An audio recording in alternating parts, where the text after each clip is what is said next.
Good morning, leaders. Just wanted to share with you one quality that all great leaders have, and that quality is humility.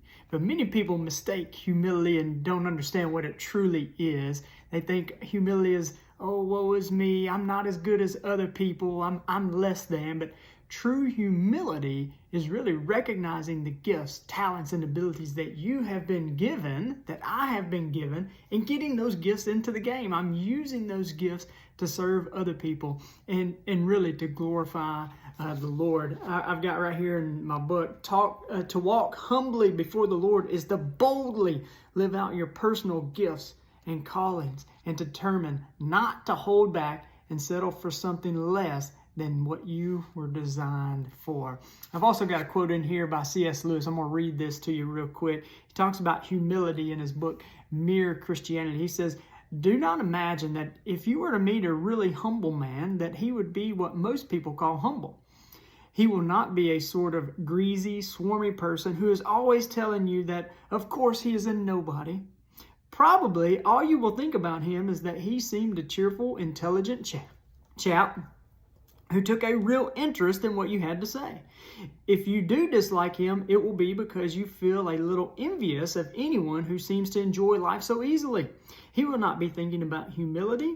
He will not be thinking about himself at all." How about that? And here's one more by Bill Johnson. He says, "Our greatest challenges often have to do with learning to walk in humility while experiencing ever-increasing significance and influence.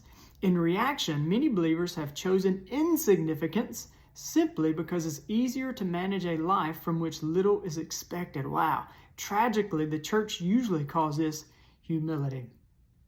It's not. Wow. See, this world is in need of men and women who are filled with the Holy Spirit, who have a pure heart, who have a pure conscience, and operate from a pure love to pursue greatness. This world is in need of Spirit-filled believers who are pursuing higher levels of leadership and not sheepishly cowering in the corner for fear of others thinking that they are arrogant. Come on, y'all.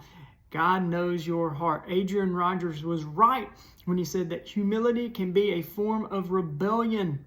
He said that we have these gifts, these talents and abilities, and many times when we have these gifts, these talents and abilities, and they start to shine, then we call that arrogance.